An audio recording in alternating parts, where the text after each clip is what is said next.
o'clock, and I'll call this meeting to order. This is the meeting of the Board of Trustees for February 23rd, 2021. I'd like to call the meeting to order, and our student trustee, Patrick Bennett, will read the land acknowledgement. Patrick? Sure. Our school respectfully acknowledges that we are located on the ancestral, traditional, and unceded Indigenous territory of the Algonquin peoples, on whose territory we play, learn, play, and work. Father, can you lead us in prayer, please? Okay. In the name of the Father, and of the Son, and of the Holy Spirit. Amen. Let us be united. Let us speak in harmony. Let our minds apprehend alike, and common be our prayer. Common be the end of our assembly, common be our resolution, and common be our deliberations. Alike be our feelings, unified be our hearts, and common be our interests and our intentions, and perfect be our unity. And we ask you this through Christ our Lord. Amen.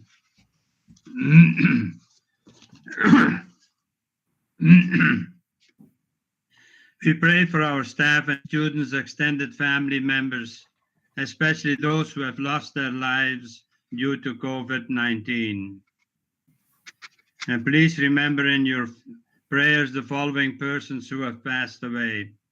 Kathleen Moynihan, sister of Father Gerard Moynihan, faith animator in the Leading and Learning Department. Sister Teresa Kelly, former principal of the Ottawa Separate School Board. Eternal rest grant unto them, O Lord, and let perpetual light shine upon them. May they rest in peace. Amen.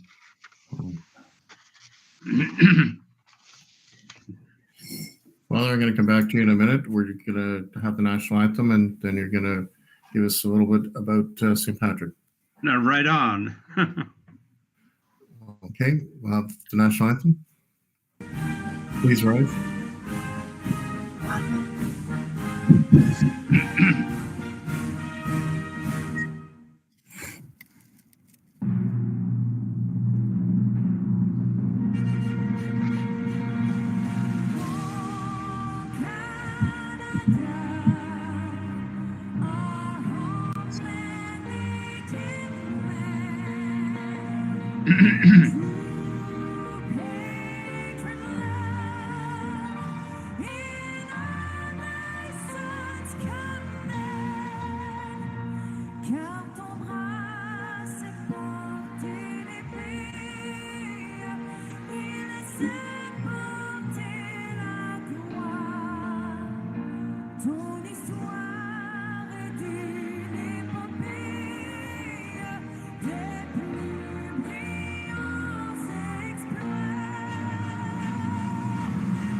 Yes, I will say a few words about St. Patrick.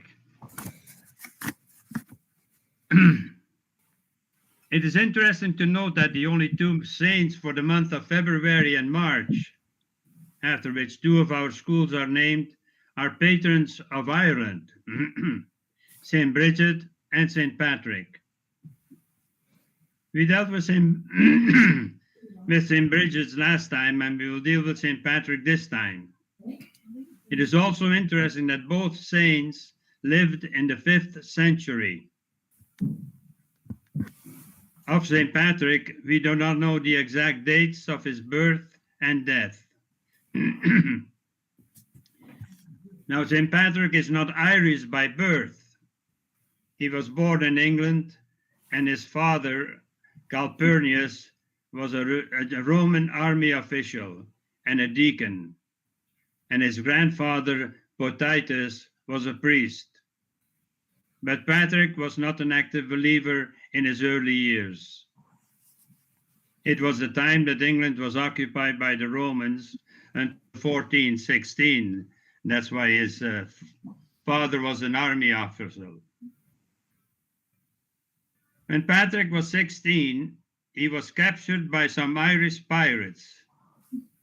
And when in captivity, which lasted for 6 years, he was forced to tend to sheep. And during that time, he became religious. After 6 years, he was able to escape and return to his family in Britain. He became ever more religious and decided to become a priest. He studied in Auxerre in France and was ordained by the bishop there. Then he returned to Ireland as a missionary. He traveled the whole country preaching. But as a foreigner, he was not always well received and had his deal of difficulties, especially since he did not integrate himself with the higher officials in the country. Eventually, he was made a bishop, but he continued his preaching until his death, of which we do not even know the date. Because of the fact that he lived more than 1,500 years ago, many legends have grown up around him. One of them is that he used the shamrock as a way of explaining the Trinity, one leaf with 3 parts. And another legend has it that he cleared the whole of Ireland of snakes. The actual fact is that Ireland never has had any never had any snakes from the beginning. But because of the many Irish immigrants due to the potato famine, St. Patrick is a very popular saint in Canada and the United States. And one of our schools proudly carries his name. His feast day is on March 17, as we all know. Thank you for your attention. Thank you, Father. And of course, you know my parents are Saint Bridget and Patrick. Moving on. Mr. D'Amico, I'd ask you to introduce our esteemed guest, please. Dr. Etches. Thank you, Mr. Chair. It's my pleasure to welcome Dr. Vera Etches to our board this evening. As many of, I'm sure all of you are aware, Dr. Vera Etches is the Medical Officer of Health for the City of Ottawa. I anticipate that when she was appointed to that role in April of 2018, she didn't realize that she'd be about to lead Ottawa through the first pandemic in over 100 years. But certainly she's done a fabulous job and has been wonderful support, as have all of Ottawa Public Health, to our board to allow us to have students in person and to keep our staff and students as safe as possible during the pandemic. So I will turn it over to Dr. Vera, and we look forward to her comments. Thank you. Welcome.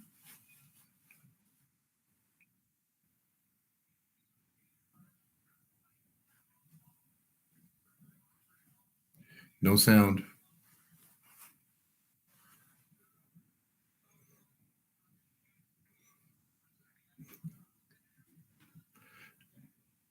Gotta love technology when it's live. Maybe she could try it with her earplugs in.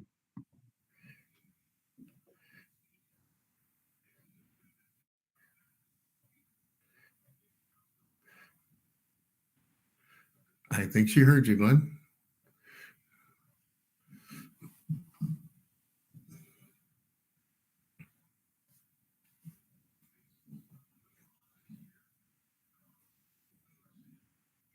I ran into the same problem the other day and it worked out.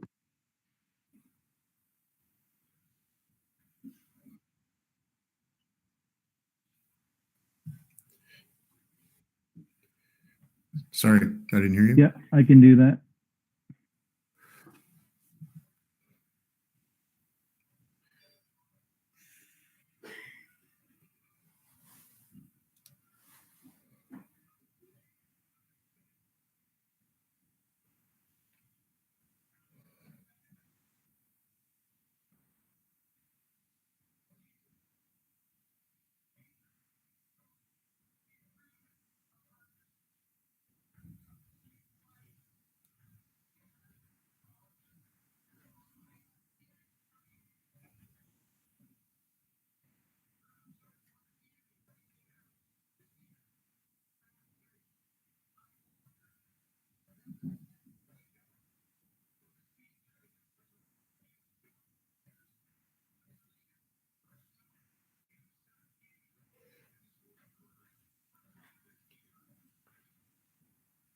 Ready to go?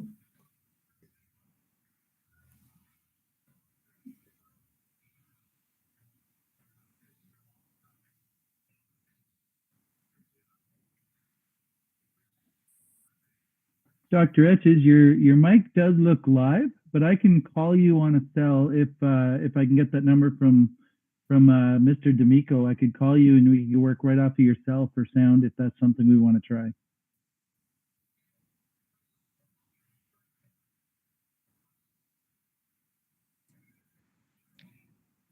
Mr. Chair, if it's the will of the board, perhaps we could just continue with the agenda and we'll go offline and try and connect Dr. Vera. And if we get her connected, we'll just adjust the agenda.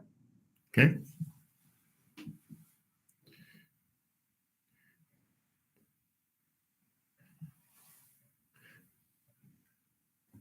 Okay, we'll move to item D. We have no delegations. We have no public session.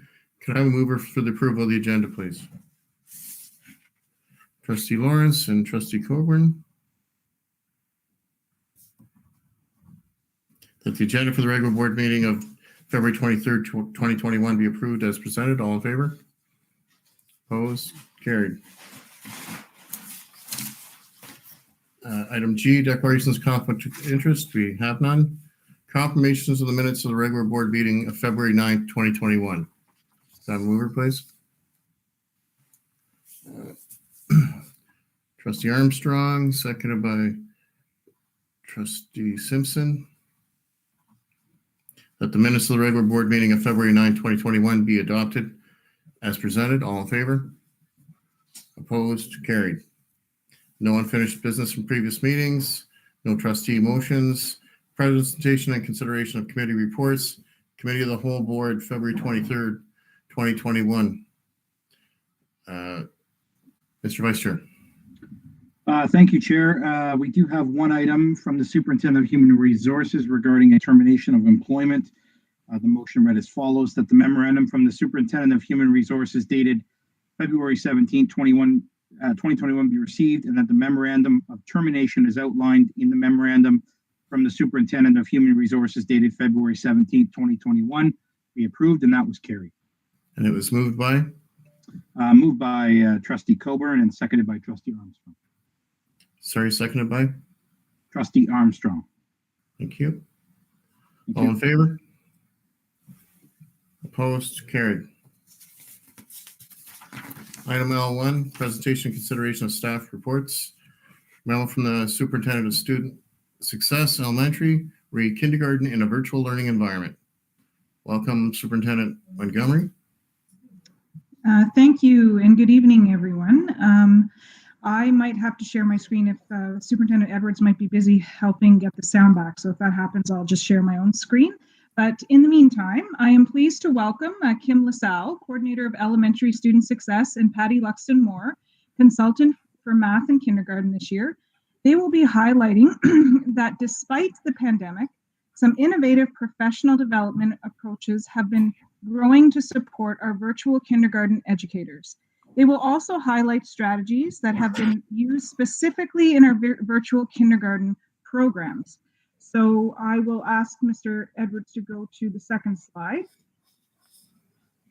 So just before they start, I just wanted to ensure that you had a scope of how large our kindergarten virtual program is. So we have, as you can see here, 61 kindergarten classes, 1,424 virtual kindergarten students. That would be a combination of JK and SK, 67 virtual kindergarten teachers, English and French, so OCT members, 30 virtual kindergarten registered early childhood educators, and then 2 virtual kindergarten principals. And obviously, in addition, we have our virtual kindergarten vice principals, sorry. We have 1 virtual kindergarten principal. And so them together, and including our 2 presenters tonight and many other people, are helping to support this innovative program. So I'm going to pass it along right now to our coordinator and consultant. Welcome, ladies. Thank you, Mr. Chair, and thank you, Superintendent Montgomery. We're pleased to share key highlights of the elementary virtual program for kindergarten with you this evening. While it may not be possible to replicate face-to-face learning opportunities in a virtual classroom, kindergarten educators are working very hard to connect with learners and are demonstrating a lot of innovation in order to provide engaging, play-based learning environments for kindergarten learners. This slide illustrates a few examples of some of the amazing things that are happening in virtual kindergarten classrooms with OCSB. There are images of math activities using both digital platforms and items found at home. There are some science inquiries taking place and even virtual field trips and adventures. Next slide, please.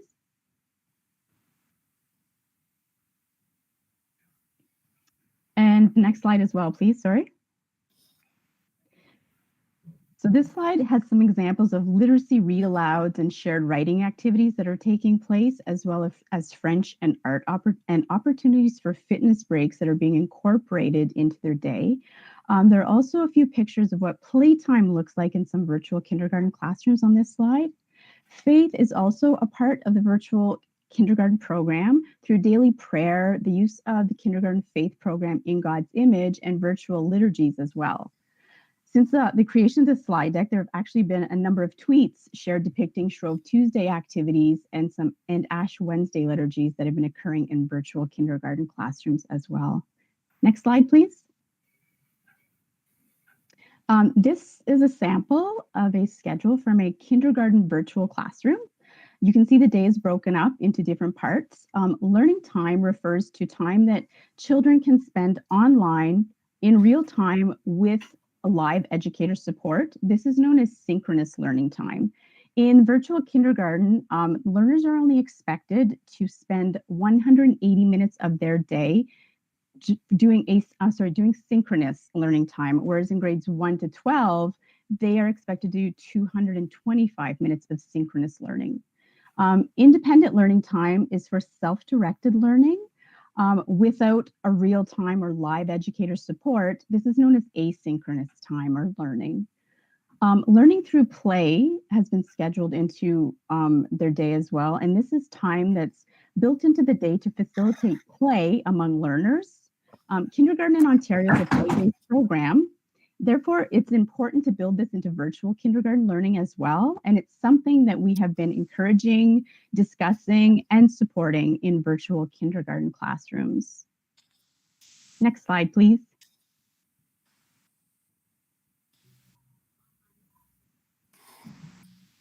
As the year progressed, virtual kindergarten educators noticed that some learners in their virtual classrooms did not always have the necessary tools or access to printers at home. So in response, central team members have been putting together at-home resource kits and sending them to kindergarten learners in virtual kindergarten classrooms. These include items, math items such as 5 frames, 10 frames, counters, dice, pencils, papers, crayons, markers, etc. You will see a picture of the sample kit attached in this slide. And many of the items were provided by home schools as well as purchased from central budgets. At present, we have prepared learning kits for over 700 students. In this slide, you will also see a list of some of the key digital tools that OCSB educators and students have access to. Students are engaged in learning through a variety of platforms. Educators have been utilizing many tools to make the learning more engaging and accessible to virtual kindergarten learning environments. Many of these digital resources are also captured in the pictures on the slide 3 and 4 entitled What's Happening in Virtual Kindergarten. Next slide, please. Supporting virtual kindergarten educators through a focus group.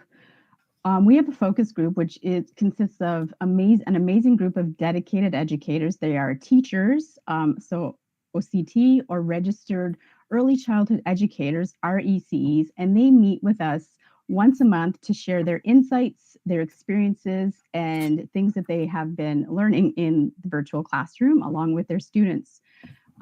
Before the delivery of any professional learning and as part of the planning process for virtual kindergarten professional learning communities, we meet with this focus group.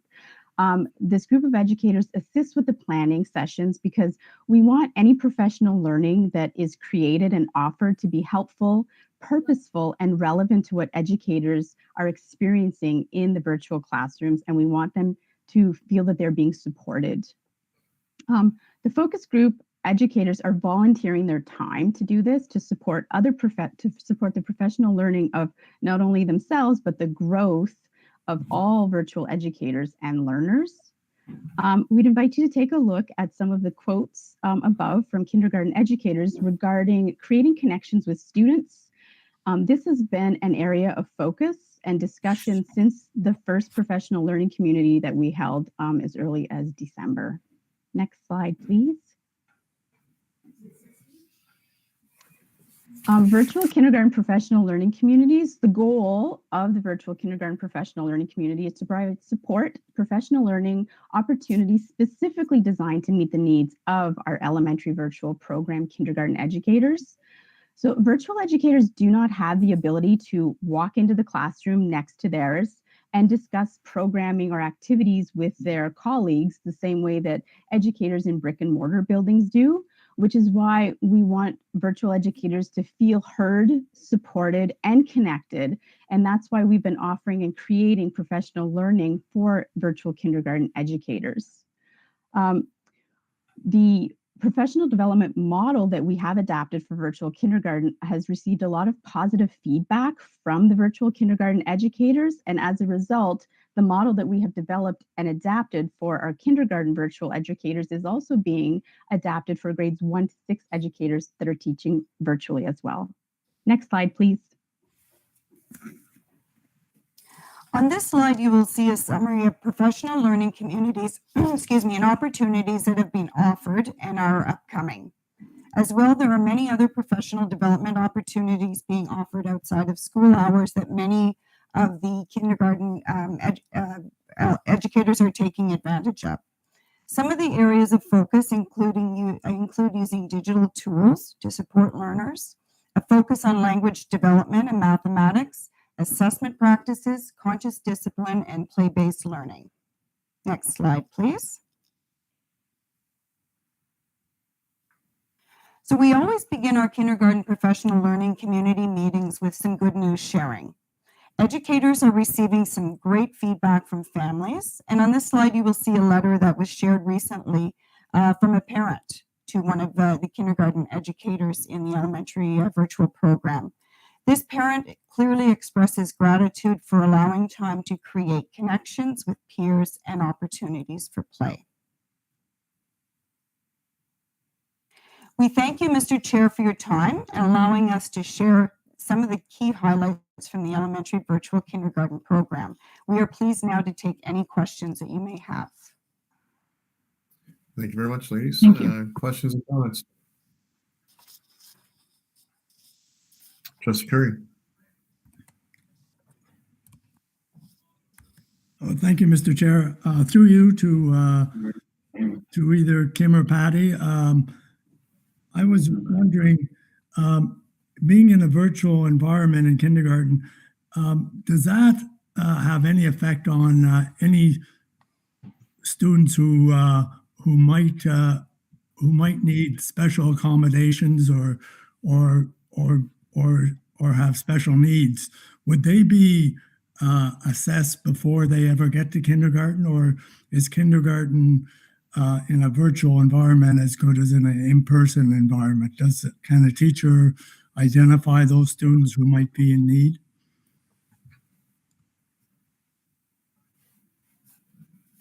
Do you want me to take that, Patty? Okay, through you, Mr. Chair, and thank you for your question, Mr. Curry.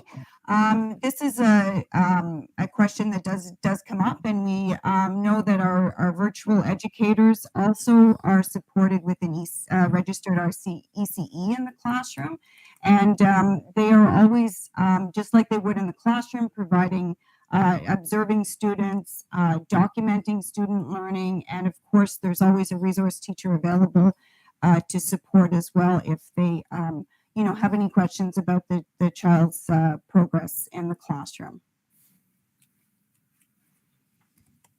Supplementary, Mr. Chair. What? So they're getting the same attention as an in-person kindergarten student would get. There's no downside to being virtual in that respect. I can jump in, Ms. LaSalle. So through you, Mr. Chair, if we have identified any students that are struggling in terms of development, we certainly flag that and we bring that forward to the proper personnel in the board within the board. So we would, as usual, contact the parents, share any concerns we might have, and also contact Superintendent Seguin's department if necessary. We've had social workers involved if necessary. At the end of the day, as we have said in our most recent communication, we're very proud of the programming that we're offering right now virtually, but we do always encourage students, if possible, to be attending in class. That said, this is for next year. That said, right now, if we do see anything at all, we certainly flag it, and we make sure that the right people are made aware so that we can support the child in the same way we would in a face-to-face environment. Thank you. Any other questions or comments? Trustee Moore. Thank you. Through you, Mr. Chair, to our presenters. I wanted to ask about the focus group, how many educators are involved on average, and how they're chosen. I know they're volunteering, but is it a student support schools and suburban schools, within the Greenbelt, outside the Greenbelt, rural? How have you mixed your focus group? Thank you.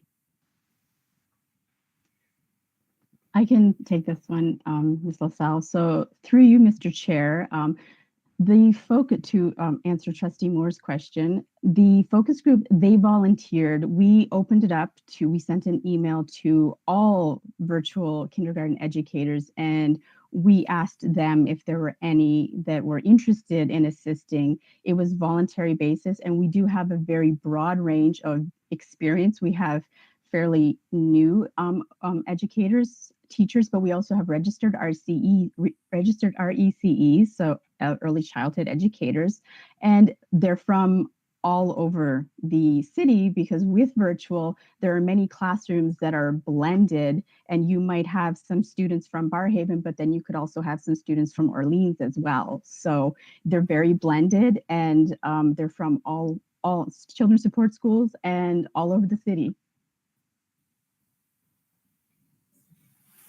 Trustee Simpson. Just curious, with little people of that age, I'm sure that the breakout rooms are excellent for the play-based learning and engaging students more. Have you found in your focus groups that as the year has progressed with these students on virtual learning, that they're more engaged in learning, their attending behavior is better, and also their level of independence with not having to have a parent help guiding them through the lesson? Could you just comment on that? Through you, Mr. Chair, I will address Trustee Simpson's question. We have been hearing from educators from the focus group that they are seeing more engagement, especially when they do use breakout rooms and they do create smaller groupings for their learners. And it's remarkable, really, some of the videos that educators are sharing with parents so that they can assist their children, their kindergarten age child, to access links in the chat so that they can get into a breakout room or even open up a slide deck such as a Pear Deck. It's really quite remarkable, some of the technological abilities that these young learners have. And yes, they are becoming more independent. And in some cases, you have the child that's helping out the grandparent that's supposed to be helping out the kindergarten students. So. Trustee Armstrong.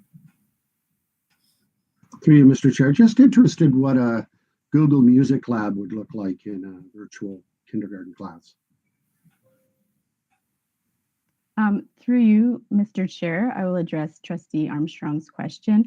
Google Music Lab, there are a lot of different activities that you can try out. I did teach virtually for a little while, and I would recommend and suggest that the learners try it out. And it doesn't matter whether you are in kindergarten or you are in grade 12.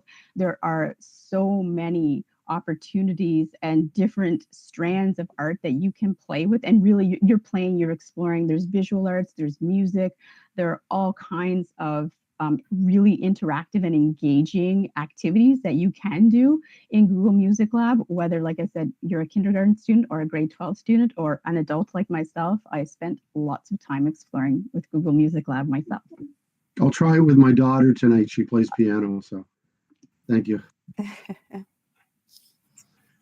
Any other questions or comments? Trustee Coburn. First, a comment. Just want to commend the Virtual Academy for teaching children in kindergarten virtually. I can imagine it's a challenge to teach them in person, so doing it virtually, people need to be commended. My question is really about what's going to happen next year. I've started to see some questions from parents with regards to registration, and this may be for Superintendent Montgomery as to the numbers. Are we seeing numbers signing up for the Virtual Academy for kindergarten next year? Do we have any of those numbers? Do we know what we're trending towards? Are we trending towards more or less? Or through you, Mr. Chair, I actually just looked at the numbers tonight. The survey closes on the 25th, February 25th, and it's significantly less. And that has a lot to do with the messaging that we put out through communications. Actually, Dr. Etches, probably her messaging about being in school, all of that type of piece. However, we are offering this option, which is a good option for some families, but it is significantly less. So at this point, like very significant, but we'll know more on the 25th. Okay, I'm glad to hear it is less, but anyway, yeah, no, it's you're to be commended for offering this. Any other questions before I go back to Trustee Curry? Trustee Curry. Thank you, Mr. Chair. Just a quick one to Superintendent Montgomery. You gave us the stats, and I think it was 67 classrooms and 1,400 students. Is that about the same percentage as we're seeing all through the system? I mean, about 25% of the total enrollment in kindergarten, or is kindergarten up or down compared to other grades? Through you, Mr. Chair, it's actually a little higher. It's about 27% or so. It's a little higher than the rest of the grades, but pretty much on par. You know, I think they're starting school, the pandemic, people were scared. So those, young families, so they went with that option, which was great that we were offering it. But it's a little higher, but nothing to write home about. Okay. Thank you. Well, thank you very much, ladies, for your presentation. As Trustee Coburn said, I can just imagine different problems, different solutions, right? We got to look positive, different solutions. Thank you very much for your presentation. Can I get a mover for the presentation, please? Trustee Coburn, Trustee Warren.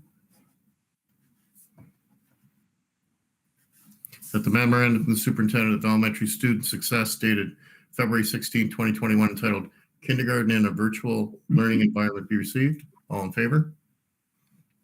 Opposed? Carried. Dr. Etches, welcome back. Thank you. Can you hear me now? I can hear you now. Great. My goodness, what a relief.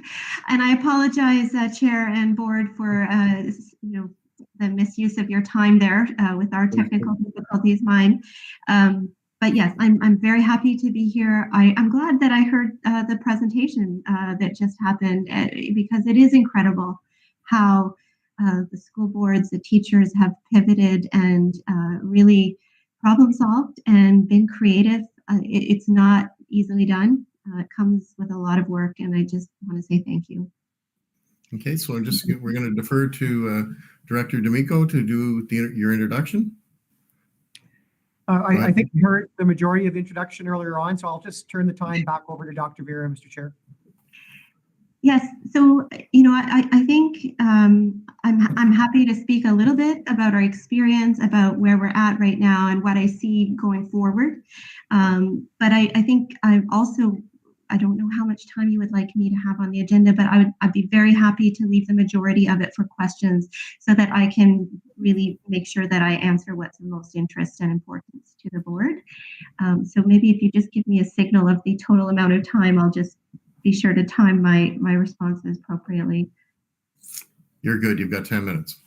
Okay, then I'll be very brief in my comments. Just to say, I think we have learned that we can open schools with layers of protection and that we don't see widespread transmission in schools. And the transmission that we do see related to school-age children is largely happening in households, in homes amongst people who live in the same household. And so it is definitely our goal to try to have everyone in the community doing their part to enable schools to stay open, to lower those levels in our community. We are seeing schools as essential for families and support to the whole community. And so we do see that as an objective of the pandemic response is to keep schools open. We are not going to have significant protection from the vaccines for a number of months. Unfortunately, we have small volumes that are coming and we're using them to protect the people most at risk. We have to start with people that are over 80 and then work down in the age groups. And we also know there's neighborhoods that are higher risk and we need to address that. So this, will take some time. I think certainly by September, I do expect that we will start to be having good immunity in the wider population, and then that will protect school-age children. So I think September most likely, is going to feel different in terms of the behaviors we need to maintain. We are going to go through different stages and conversations about how we live with this virus in the community and in an endemic kind of way into the future, but we need to really judge as we go along. We're going to learn and evaluate how much protection comes from the vaccine and how and when we can start to relax on the size of gatherings, the masking, and the distance. But I think we're still looking at maintaining the layers of protection, the screening, masks and distance as much as we can until the end of this June school year. I definitely see that. So happy to answer questions. I think that may be most useful. Through you, Mr. Chair. Yeah. Thank you very much. Trustee Armstrong. Through you, Mr. Chair. A question that I see coming up all the time is related to viral and antibody testing. Can you differentiate for parents the difference between those two? Yes, certainly. There are different kinds of COVID tests that exist. The antibody testing is actually rarely done because it is measuring whether someone has been exposed to the COVID virus and produced antibodies. And it doesn't tell you if you have the infection right now. And so it's not very good for diagnosis. It's really used in more of a population level assessment of the level of immunity in the population. And so it's been done, with large scale surveys. The other tests are the Pcr test is really the gold standard. So a nasopharyngeal swab, and it's sent to the lab. And usually now we're getting results within 2 days. So I do want to encourage all the parents or anyone who's listening. I know the screening has just suggested if anyone in the household has one symptom, we need that family member to stay home with the rest of the family members until a test is done. And that we're getting most of those results back in 2 days or less. So hopefully encourage people to do that. But the other tests now that we're trying with the school populations, so far it's been on weekends, where we see higher risk in the community is rapid testing. And we're using that for asymptomatic situations. If someone has symptoms, we really want the gold standard test, and so we use the PCR test in the lab. But the rapid test for those who don't have symptoms, we're trying it out. It's probably better than nothing, and so we're learning from that experience. Yeah. Just a second, Mr. Chair. I heard that the Pfizer vaccine may not require as low of temperatures recently. Is that true? And if so, does that affect the rollout of the vaccines? Or will it? Absolutely. Thank you, through you, Mr. Chair. Sorry. It's encouraging news, and the vaccines were studied well, and the Health Canada's looked at all the data and approved them and their safety. But we continue to learn as they're used in wider populations and they're able to take the time to do other kinds of tests like the storage piece. And so our National Advisory Committee on Immunization is also continuing to take in the science and assess what's happening and update their recommendations. And so I think this is where we're at right now. Our National Advisory Committee is looking at the latest data around storage, around even the effectiveness of one dose and delaying the second dose for a little while longer. All of these things will enable perhaps more first doses to be available faster, as well as us to use different venues, not just the hospital-based clinic, but to get out to more community-based sites. Thank you. Trustee Coburn. First of all, I'd like to thank you, Dr. Etches, for your leadership through this. It's been incredible to watch you lead this city, and I just want to thank you on a personal level. I do have a question as well with the new variants that seem to be out there now. We're starting to see those seep into different areas of society, and I wonder if you could comment on those new variants and whether the measures that we're taking currently, which seem to be reducing numbers, are going to be enough to combat those new variants. Yes, so we do post the information about variants and how many times are we finding one of the variants that people are concerned might be more transmissible when people test positive for COVID. So that's on our website. Every person that tests positive for COVID now gets that screen to see if it's the variant. And since that's been happening in January, anyway, we've been looking for them since December. We've just found 9 situations where the variant has been confirmed. So it's a pretty minority situation right now. The concern is if it takes hold and it spreads, that it may spread more easily. For example, instead of a shorter, maybe a shorter length of time in the same room together could lead to more people being exposed than usual. We know that actually the same things do work. We probably just have to be a little stricter. So the masking is important. And probably what we need to do is make sure people aren't using a neck warmer. Make sure they're not using, a bandana. Like, make sure it's a 3-layer or a medical mask, and it fits well over the nose. So it's about being a bit more strict with the quality of the measures, and the same with the distance. If we can be really careful about the 2 meters, that still makes a difference. And then less time, in close contact with other people. All of these things help.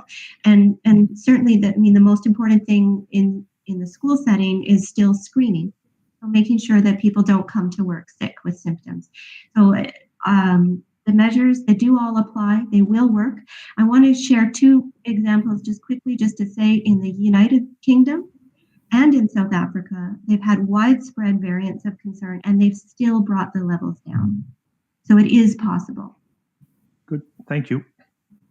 Trustee Lawrence. Thank you, through you, Mr. Chair. Thank you, Dr. Riches, for being with us tonight.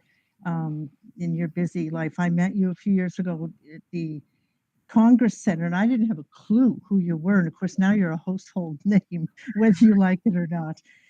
My question is, do you have the exact numbers of each decade of seniors that are not living in LTCs or nursing homes? So in other words, those living on their own or in other areas in the general population, given the fact they're the most vulnerable. And just, congratulations on what finished today, the first dose everywhere. But are there a lot of other people in these decades, 60s, 70s, 70, 80, et cetera, to be vaccinated?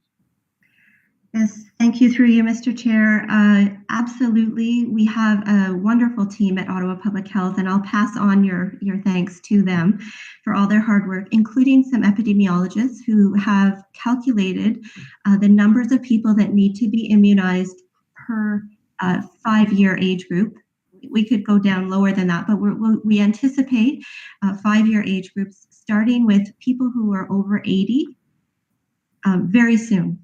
People in the community over 80 very soon. And then that population, people over 80, is 43,000 people. Now, some of those actually are in long-term care, but the minority are in long-term care and retirement homes. So the majority of people are living in the community, even over 80 for sure. And then we have the numbers all the way through.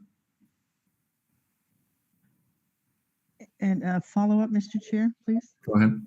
Thank you. And are they roughly about that same number, like 70 to 80 and then 60 to 70? It drops down a little bit because the age category over 80, it includes quite a few number of years. We have people up to over 100 years of age. So please don't quote me, but I believe the next age category, 75 to 79, is less. I know it's less, maybe 20,000 to 30,000. Yeah. So, but we just don't have that volume of vaccine, unfortunately. So if we had that much vaccine every week, we would just open up all of the community-based clinics. We might, start to even figure out how can we use pharmacies and primary care providers with lots of vaccine. Unfortunately, we have to just start smaller scale. Trustee Curry. Well, thank you, Mr. Chair. Dr. Edgers, I'd echo what Trustee Coburn said, that thank you for you and your team for all you've done for our community and helping us get almost through this. Well, hopefully almost through it.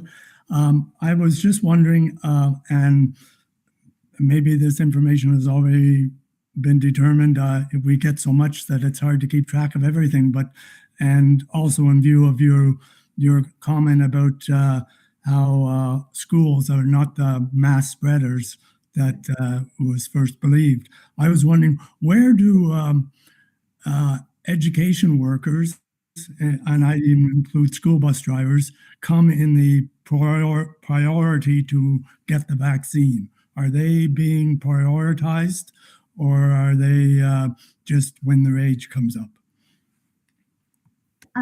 Thank you through you, Mr. Chair. I am not 100% certain I can answer that yet because there's still provincial level conversations happening. And we follow the provincial level guideline for vaccination. The framework that they put out so far definitely considers teachers and school bus drivers, education, staff, everyone who works in the school. We wouldn't distinguish teachers or non-teachers, essential workers, and I do too. And the question, you put your finger right on it. It's whether actually we do the best protection for educators by proceeding through the age groups versus finding some other way of working through. So I think that what's clear to me right now is we're starting with people over 80, and there will be some approach that works downwards through the age groups. And I'm not sure if on top of that, there will be another layer of trying to reach essential workers, exactly how. I have to wait for a little bit more provincial direction on that. Okay, thank you very much. Any other questions or comments? Before we go back to Glenn, Trustee Whitted?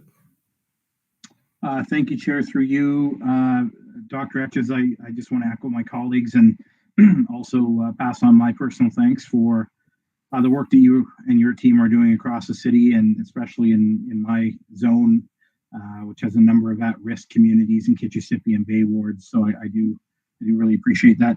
Just a quick question for you, and I know this has sort of been ongoing, but there's concern around the provincial policy that relates to what constitutes an outbreak in schools. I know that threshold is very low. The concept of an outbreak can be very, kind of scary to people in the community. And I'm just wondering if what your thoughts are on that, and if this is something that you and your PHU chief colleagues have lobbied the province to adjust or modify in any way going forward.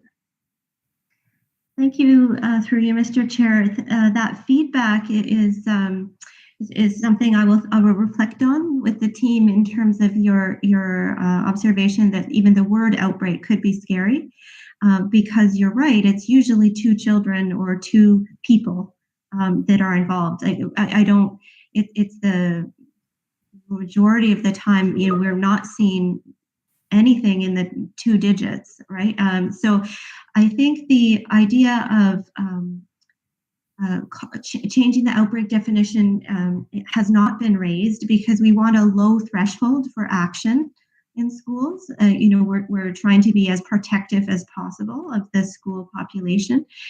So it's anytime there are 2 people that test positive within 14 days, and there could be some link between them in the school environment, and it seems that the probability is leaning towards one of them, the source being in the school, as opposed to someone in their household is positive beforehand. And we don't count those because we can say, no, that's a much more likely exposure in the household.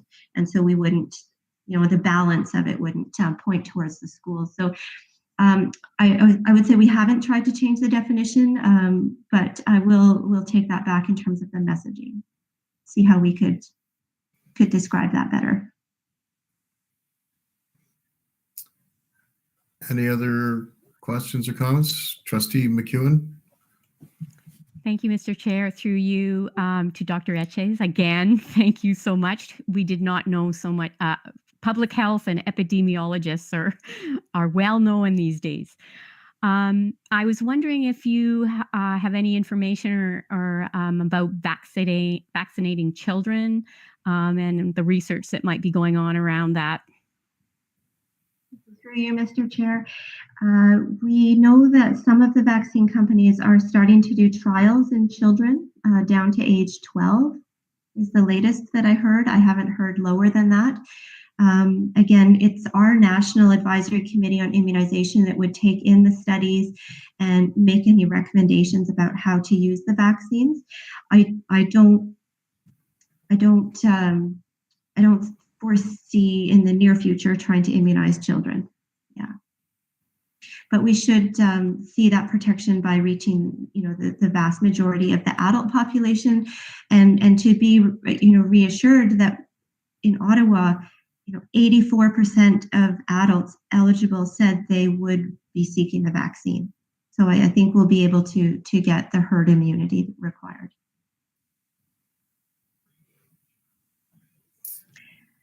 I'm aware of the time, Chair. No, you're good. You're good. We've done one round. Anybody else got questions before we go back to Trustee Armstrong? Trustee Armstrong.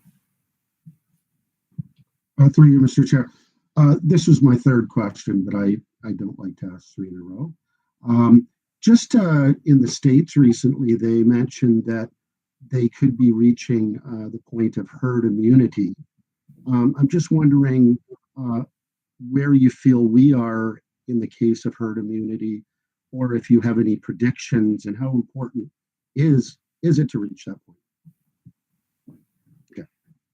Thank you, Mr. Chair. It is very important. We are striving for herd immunity because that means enough of the population will have antibodies to fend off transmission of COVID-19. And either by having had the infection previously or by being vaccinated. We are a long way from that, partly because less of our population in Canada was infected with the virus compared to the United States, which is a good thing, because it leads to death, leads to hospitalization, it leads to long-term symptoms. And anyone who gets infected, even a young person, could have a serious outcome. So we really have needed to prevent transmission of the virus. It's been the right thing to prevent transmission, prevent the deaths. The vaccine will give us herd immunity only when we reach probably higher levels, 70% of eligible adults. And just based on the supplies, this could change. I want to be hopeful about this. I actually think we could get more supplies than we're thinking, but clearly the federal government purchases the vaccines, and they are sending very strong and consistent signals. We'll have everyone who needs a vaccine, who wants a vaccine, in September. It could come earlier. We will evaluate as we go along. So I think before we see herd immunity, what we're looking for, and I'm very hopeful we'll actually see this before the summer, fewer people being hospitalized and dying, because we will have protected the most vulnerable populations. That will be a good success. Unfortunately, it just means the rest of us, we need to keep up with the masking and the distancing. Thank you. Mr. Director, Ms. Deputy Director, do you got any closing comments before I do? No, through you, Mr. Chair, I just want to, I know we have Dr. Vera with us today, but her whole team has been fabulous. Our Associate Director, Mary Donahue, has been our key link with Marino and Celia and many others. Daily correspondence, and certainly the leadership is coming from Dr. Vera, and her entire team has been extremely supportive to our board. So I just echo the compliments and the thanks that have been expressed by members of the board today.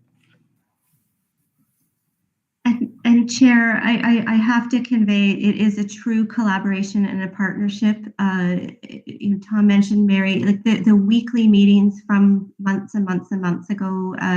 It's everyone involved in your school board, the principals, the teachers, the cleaners. It's actually been incredible how much people have had to change how they work using, medical gear. It's incredible, and I need to say thank you again as well.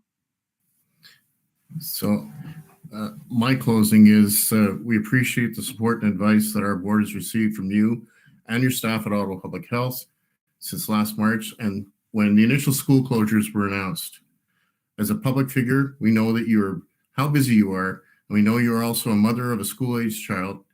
We appreciate that you two have had to balance many things this year with work and family and remote learning challenges. But you continue to make yourself available to our director and staff whenever needed. As a board, we have 3 strategic commitments that drive everything we do: be well, be community, and be innovative. The support from Ottawa Public Health has allowed us to continue to keep our schools open by mitigating the risks of the COVID virus and helped us address the mental health needs of our students, their families, and our staff. On behalf of the Ottawa Catholic School Board, thank you for your leadership and for being an important part of our community.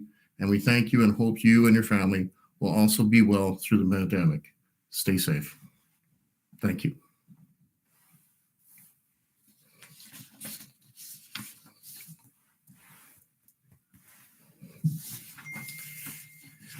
We're going to go back to now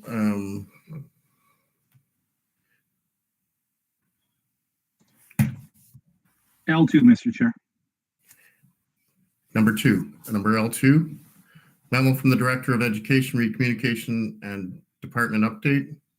Mr. D'Amico.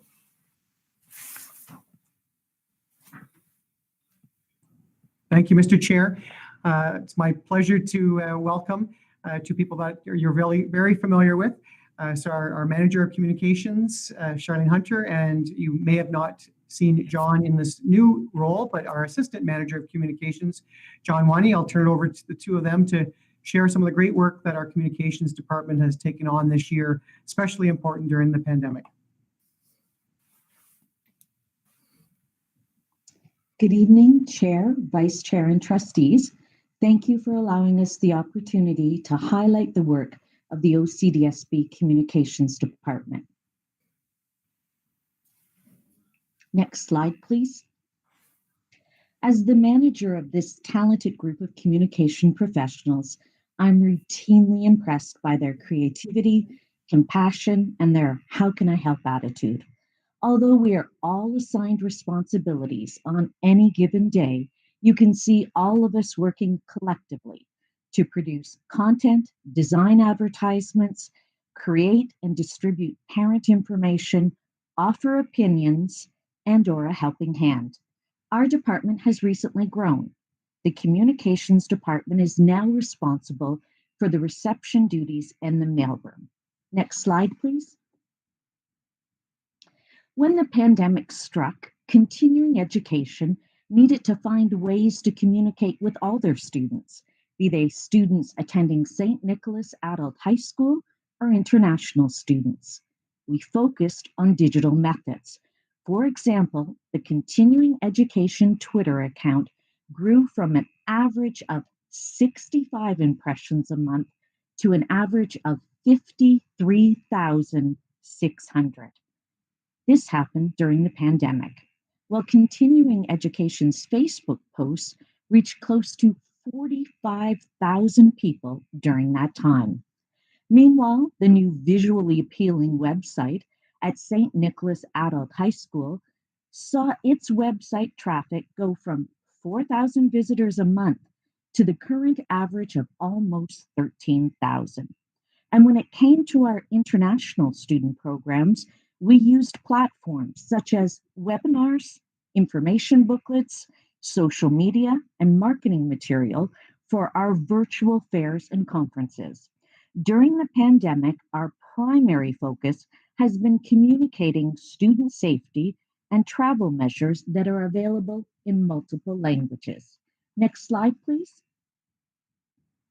Together, we created a communications bridge between the board and our various stakeholders. Between February of 2020 and February 2021, we sent out 67 information emails to our parent community. That is more than double the previous year. And we let our students know we care. Despite convocations being canceled, we collaborated with and supported our high schools to let our graduates know that we were proud of them. We built a graduation website to give schools a virtual space to celebrate their graduates through slideshows and videos. This helped bring a sense of community and closure to a difficult final year of high school for these students. And we also worked with departments to collate learning resources in 3 different portfolios for parents, students, staff, and adult learners. The student resources were meant to supplement the basic resource site provided by the province. Our sites also contain something very important. They contain several mental health resources for our parents and students. Next slide, please. Not only does our new custom-coded website look beautiful on the surface, but the true brilliance is found below the surface in the back end, ensuring that everything on the surface a user experiences is positive and logical. We used data and analytics to influence design, layout, content, and navigation. Designed with a mobile-first approach, our simplified menu focuses on our 2 highest traffic audiences that we determined by site analytics. And as you can guess, the first group is parents, the second is actually prospective employees. Over the coming weeks, we will continue enhancing the content and navigation throughout the website, using industry best practices and analytics to make sure our audiences can find what they're looking for, understand what they're reading, and feel affirmed in their choice to support Catholic education. Our new homepage encourages users to go for a scroll so that they find what they're looking for. And the good news is our analytics trackers are showing that this is happening. We also introduced a visual school year calendar on the homepage because it's consistently one of the most frequently accessed pages on our site.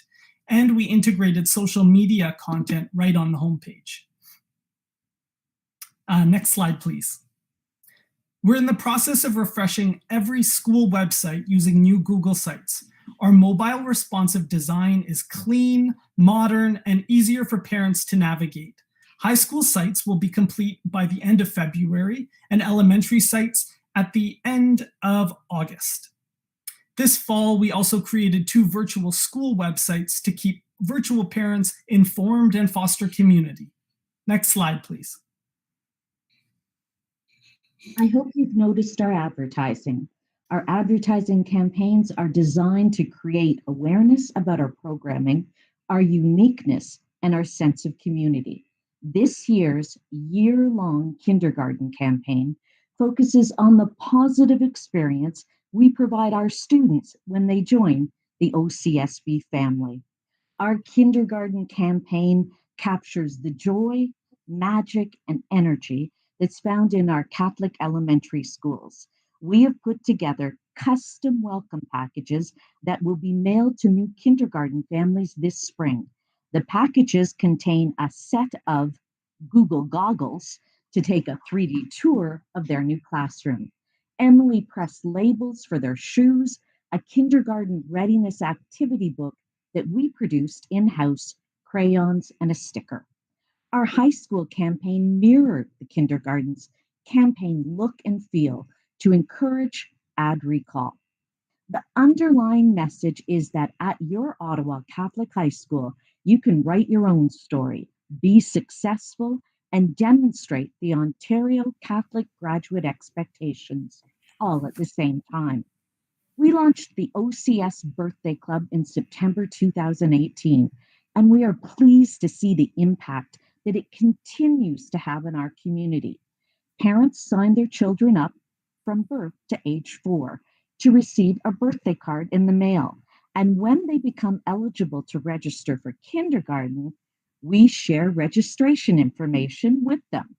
To date, we've mailed 2,346 cards to potential kindergarten registrants. Last year, we saw 60% kindergarten enrollment from the families who were part of our birthday club.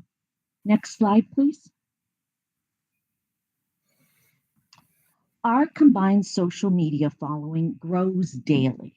Today, we have a combined following of 40,000 people, and I hope everybody listens to this figure. We have an average of 697,000 impressions a month. Instagram is one of our fastest growing platforms. In 2019-2020, we saw a 116% increase in followers. Next slide, please. This year, when producing the Director's Annual Report, we collaborated with departments to create a modern and engaging report using full-page photography to capture OCSB stories and achievements throughout our community. To increase engagement, we highlighted these stories on social media, and by repackaging the stories in digestible, bite-sized information, we gained 1,500 to 2,000 views per post and heard positive feedback from school communities who felt celebrated and acknowledged. We also engaged the public through digital signage at the board office to promote major initiatives, share uplifting messages, and celebrate Catholic, cultural, and public occasions like Advent, Lent, and Social Work Week, which happens next week. Next slide, please. During the pandemic, our board meetings transitioned to virtual meetings thanks to our brilliant colleagues in learning technologies. We supported the transition by increasing the promotion of these virtual meetings online, uploading the recorded meetings on our YouTube channel, and refreshed the design of the board meeting templates. We also collaborate regularly with our parent organizations to learn how we can better meet the communication needs of parents. Their feedback informs our practice and improves our content and campaigns. The CISPA team does such a fantastic job at communicating through their newsletters. We pick up many pointers from them. Next slide, please. Last but certainly not least, we want to share some of the engagement activities we lead throughout the year. This fall, we launched an OCSB family campaign to acknowledge the incredible contribution that every employee made in reopening schools during the global pandemic. We supported our leadership team in acknowledging standout employees who went out of their way to share heartwarming content on social media. And we coordinated the logistics of ensuring that every employee received a keychain of appreciation and a personalized thank you card from our Director of Education. We also celebrate our OCSB family by supporting the Director of Education Commendation Awards process, Catholic Education Week, and Christian Community Day. This year, we also introduced a new blog series called OCSB Friday Feeling and created an OCSB shout-out wall to recognize and celebrate the wonderful achievements and triumphs that are happening in our community every day. Thank you very much for your time and attention. If you have any questions, we would be happy to answer them. Thank you, Charlene and John. Questions or comments? Trustee Curry. Thank you, Mr. Chair. Through you to Charlene or John. It was mentioned about refreshing the school websites, which are all going to be done, I think you said for high schools and by February and elementary by August. Once they're refreshed, how often is it a continual process to keep refreshing them, or what is the thing that spurs you to refresh them again or update them?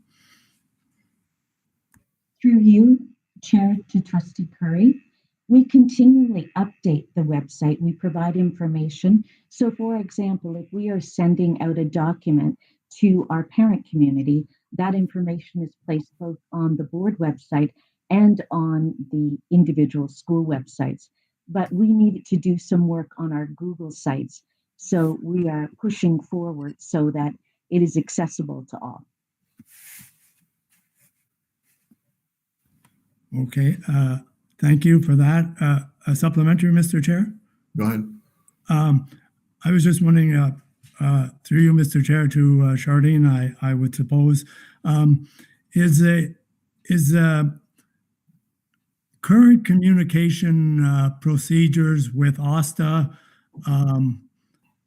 working well? Is it what you wish it would be, or are there some improvements that should or maybe could be made in that, or is there any problem there at all?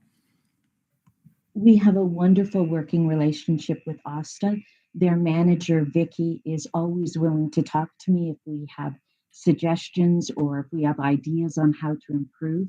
We do make sure that our parent community knows that if, for example, when a bus is canceled, that it is OSTA that will bring forward that message. We amplify that message on all our social media channels. We also reach out to our principals to let them know. But I am quite pleased with the relationship that I have with OSTA. Well, that's great. Thank you. Trustee Whitted. Thank you, Chair. Just a comment and a quick question. My comment first would be just want to thank everybody in the communications department. I think we have, you guys have done an excellent job at transforming this department in a very short time, modernizing it and making it more user-friendly for the community.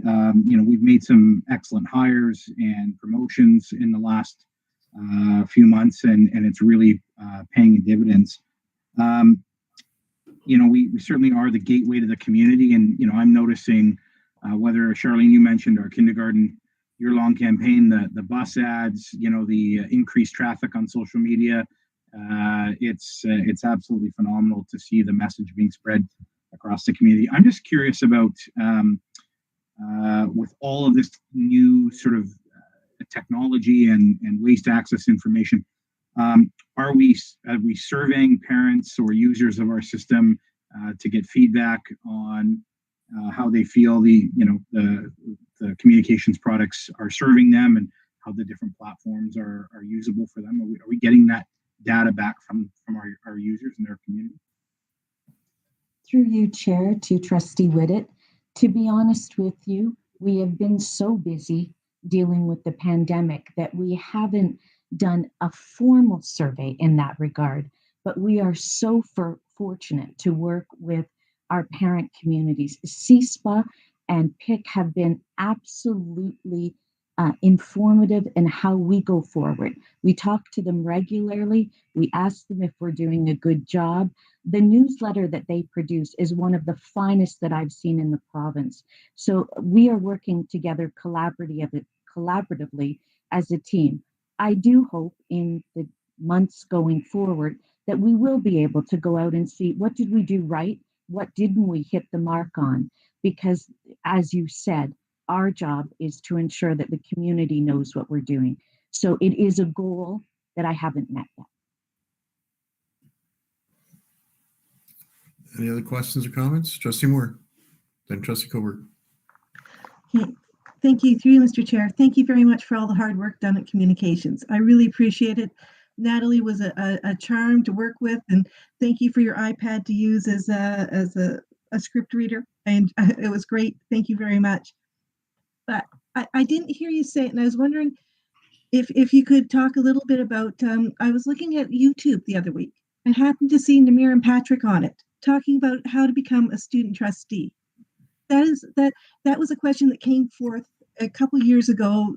Student trustees didn't know how they went about getting the job, and the kids in the schools didn't know, and you're addressing something that you're taking on a question from the past and bringing it forward and answering it. So are you doing more of those kinds of projects? Through you, Chair, to Trustee Moore, both Mr. D'Amico and our Associate Director, they work very closely with our student trustees, and they came to us with this idea, and it was a brilliant idea, and we went forward. I want to thank you very much for the compliments, because I personally have never worked with a better communications team. We work together, and there's many specialists on this team, but when the work needs to get done, we all come as a collective team. So I very much appreciate, and I know that everybody on my team will be grateful to hear these compliments. Thank you. Trustee Colbert. Yeah, I'm gonna compliment you as well. Through the pandemic, I know they say necessity is the mother of invention, but our board has transitioned through this, and communications and learning technology have been a big part of that. So really to commend you. I don't know if it was Tom's idea or your idea, Charlene, to send out his updates, but those sort of updates, I know that I get copied on and all trustees do, really make a difference in terms of our ability to understand what's going on out there. So just a compliment, no questions, but just a compliment to both you and learning technologies, and to really comment as to how technology and communications is really morphing into almost one discipline now. And I think we've done a great job. The new website looks great. Trustee Armstrong. Through you, Mr. Chair. So you mentioned that parents and potential employers are the most engaged with the website and communications. Just wondering if we have looked into or have future plans to move communications to a one app on students' phones, where it's all there because they love phones, and to increase their engagement. Through you, Chair, to Trustee Armstrong, we continually look at how we can improve our connection and collaboration with our community and the students. We have not developed an app at this moment for the purposes that you're describing, but communications is always looking forward. So I will speak to my team about moving forward, but at this point, Trustee Armstrong, no, we have not. But thank you for the idea. Thank you. Trustee Curry. Oh, thank you, Mr. Edge. This is a quick one. I meant to mention it before and I forgot, but just to Charlene and the whole team, I really have enjoyed the I will call them media clippings that Sandra has provided with every day. I don't know whose idea that was, but I find them very informative, and it gives a good overview of what's happening not only here in Ottawa, but the whole province. So anyways, I thank you for that initiative. It's really been something I check and read every day. Thank you. Trustee Lawrence. Through you, Mr. Chair, thank you. Again, it's not a question, it's just, I have to admit, I feel more engaged knowing what's going on, et cetera, and thanks to all your great work than I did when I worked for the board as an employee, as a chaplain. So thank you. I have a new love now for Twitter, et cetera, and it's just so, everything's so up to date. So really, you guys are great. Thank you very much. Trustee Whitted. Thank you, Chair. Just quickly, forgot to, also thank and give a bit of a plug to our friends in Learning Technologies. I really do appreciate, the fact that board meetings are more accessible to people. Not that anybody really logs on to watch our ugly mugs, but it's made a big difference for CSPA and parent engagement and their ability to connect with the whole district, especially areas that are far away. So I just want to thank them for how far we've come in a short period of time. Thank you. Any other questions? Trustee Lawrence. Through you, Mr. Chair. Just that Trustee Whitted speak for himself about mugs. Remember the red light? Charlene and John, you guys are doing you're both doing a fantastic job, and the director and I have a conference call with the ministry every Monday, and things are changing so rapidly, and there's announcements being made when we're on the phone with the minister. He's telling us that the premier's making an announcement in 8 minutes, or they make it right before the meeting, and things are ever changing. And I must commend you on the information that you've managed to get out to parents is both timely and quality messages that get straight to the point and get the message across. So thank you very much. And you make our board look very, very good. Thank you. Thank you. I'm sure the team will be glad to hear that. Can I have a mover to receive the report, please? Trustee McEwen and Trustee Warren. That the memo from the Director of Education dated February 18, 2021, entitled Communications Department Update be received. All in favor? Opposed? Carried. Item L3, memo from the Superintendent of Leading and Learning, re St. Patrick's High School, supporting diversity. Welcome, Superintendent Keeley. Thank you, Mr. Chair. Through you, our schools provide safe, inclusive, and accepting environments necessary for our students to succeed. At the OCSB, we are dedicated to ensuring our students grow into responsible and socially conscious citizens who believe that all people should be treated with dignity and respect. This evening, I am very pleased to introduce Sarah Patry, a grade 12 student from St. Patrick's High School, who will be sharing an example of how diversity is supported through the St. Patrick's Rainbow Alliance Group. Sarah is also being supported this evening by her principal, Carrie Bowie, and several staff members. Sarah, take it away. Welcome, Sarah. Thank you very much. Hi, my name is Sarah. Although my preferred name is River, my pronouns are they, them. And today I kind of just want to talk about a group that I'm a part of, which is the Rainbow Alliance. Next slide, please. So it's just kind of a brief overview. I just want to be here to kind of talk about who we are as a group and kind of how we've come together to kind of achieve our goals and what we've done to kind of reach those things and create a stable environment within our school for students, and how we've stayed connected during COVID, during this really difficult time, I think, for connectivity, and where we'd like to go from here. Next slide, please. So Rainbow Alliance is a group of 10 plus students and staff from grades 9 to 12 kind of meeting regularly just to kind of make sure that our school is a safe and supportive community for all students, including LGBT plus students within our school who might feel a little bit alienated or isolated from others, especially because there's a lot of stigma around Catholic schools and that religious traditional view where students might be a little bit more afraid, where they are reminded by our school group here that they are supported within our school, which is why we actually have a slogan, which is Live Actually, as you can see on the slide, where we want to ensure that people remind themselves that during our Catholic faith, we are brought to love everyone and that love is love. And we want to make sure that our students know that we love you no matter who you are and who you love. Next slide, please. So we've had many activities within our school in the past few years of being together as a group.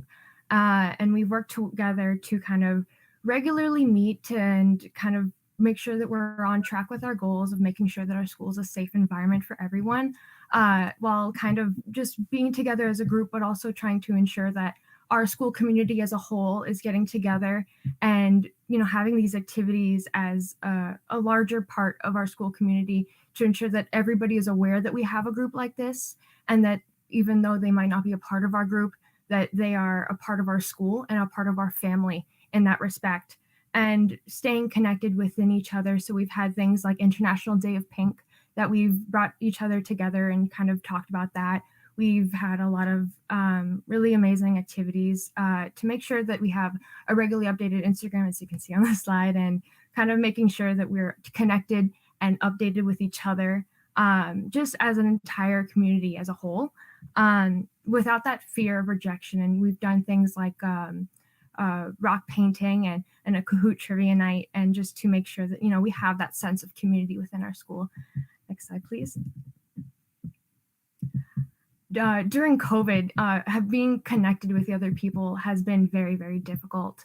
But especially for a group like us, I think that we really want to emphasize being connected with peers and people that we can trust, just to make sure that, you know, students feel safe within our school, but, you know, safe as an individual, especially during a time like this where students are stuck at home a lot of the times and they want to feel like they can be themselves and grow as an individual. But, you know, sometimes students are stuck at home and maybe they don't have people that they can really talk to and connect with, or they might be afraid that they might be rejected within their own home due to a lot of stigma that is surrounded things like this. So that we want to make sure that we've built a safe and supportive space for our students to kind of ensure that no matter who's at home and who they can talk to, that there is at least one place that we know we can ensure that students feel safe and supported within. And we want to make sure that students have had that ability. So having that safe space is very, very, very important for us. Next slide, please. So within our school, we have wanted to really ensure that we have a safe space within our community. And I remember just a few years ago when I was a freshman in high school, I remember being very, very, very afraid. And I think that's a very normal thing to do, but being afraid of being myself and growing as an individual was something that I was really trying to overcome. And one of the most important things for me that has kept me going these past few years within my school, and one of the things I'm very, very proud of to say that we have in our school, is safe spaces. One of the first memories that I remember feeling so happy and supported within my school was going down to our chapel and seeing that we had a safe space poster for all students, specifically though, just to remind LGBT plus students that this was a safe space. And that kind of reminder, not only made like myself, I just was so giddy in that moment. I was so excited that I had a place to be myself and know that the people around me weren't there to judge me or reject me, but knowing that I had people that were there to protect me as a student and as I was growing as an individual. And I really want to make sure that we've had that ability. So we've even focused on having LGBT pride flags within our classrooms to kind of say that, hey, we're trying to spread awareness that it's not that it's just you in this classroom, and that maybe because you don't want to say anything to others about what you identify as, but we see you and we're here for you, we recognize you, and we don't want you to feel alienated and isolated from others, even though it's a very common thing for LGBT students to assume that this isn't a safe space for them, and we want to ensure that they're aware that we are here for them.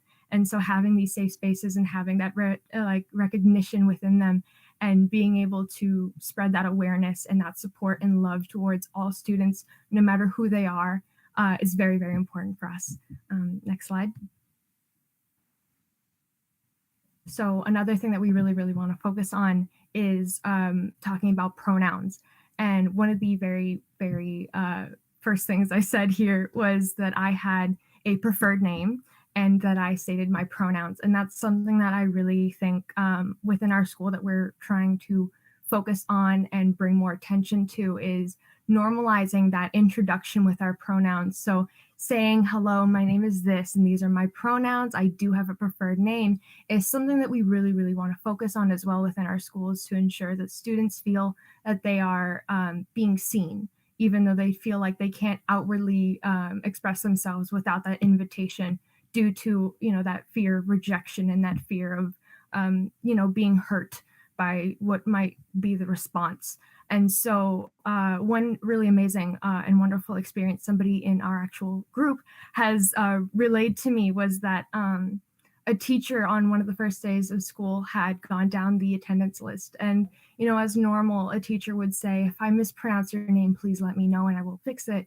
But adding on to that and saying, if you have a preferred name, if you have pronouns that you'd like me to use for you, please let me know. And that's something that I really wish I would have been there to even witness myself, because a moment like that means so much for so many LGBT students. And I think that it might be just a small thing, but having that ability to introduce yourself as the person you want to see yourself as and you want others to see yourself as is very, very important to allow our students to be themselves within our school environment and remind them that it's okay to be yourself and that you're allowed to be yourself, because it's not always assumed that it is okay. And we want to make sure that our students feel like they are safe and protected, and no matter what, they are there to learn and be a student. And we don't want them to feel like they go to school and feel separated from the rest of the group. We want our school community to be colorful. And I mean by that diversity of we're not always the same, and we want to celebrate those differences rather than make you feel like you're separate from them. And having this sense of recognition within pronouns and safe spaces is just that little reminder that we want to ensure that we have within our schools for students who might feel like they might be struggling with feeling like they can't connect to other students and they can't be themselves, especially in a time like this where they feel like they're very isolated from others. Next slide, please. So in the last few years of working with the Rainbow Alliance team in my school, I'm so very, very proud to say that I am so happy that our school is a safe space for LGBT plus students, because it isn't always very assumed, especially in a very religious and traditional environment, that students feel safe and feel accepted within our school community. And we want people to know that this is one community. We are so many different individuals within one community, and that means that we are a family of celebrated differences. And we want to ensure that people are reminded of the fact that they are accepted and loved within our community. And knowing that we are in a safe space, and knowing that I have people that I can trust, teachers that I can ask for advice, and friends that I can relate to on a deeper level is very, very important. And I'm so glad to have had that in my experience growing up in this high school and becoming an individual. It is really very strengthening, and I'm sure it is for many students. And I hope that it means that every student can and will feel that way in their school as well. So thank you very much for my time and just being able to talk through Mr. Chair and just having this ability. So if anybody has any questions, I would be very willing and very excited to answer any of them. Thank you very much, River, for your presentation. Very informative. Questions or comments? Okay, well, Trustee Warren, Trustee Armstrong, for now. Go ahead, Trustee Warren. Thanks, through you, Mr. Chair. River, that was an incredible presentation. I really want to thank you for putting that together. It's not always an easy conversation for people to have, but what I've learned since being on the board is that we are an inclusive board and we are an inclusive community. We do support one another.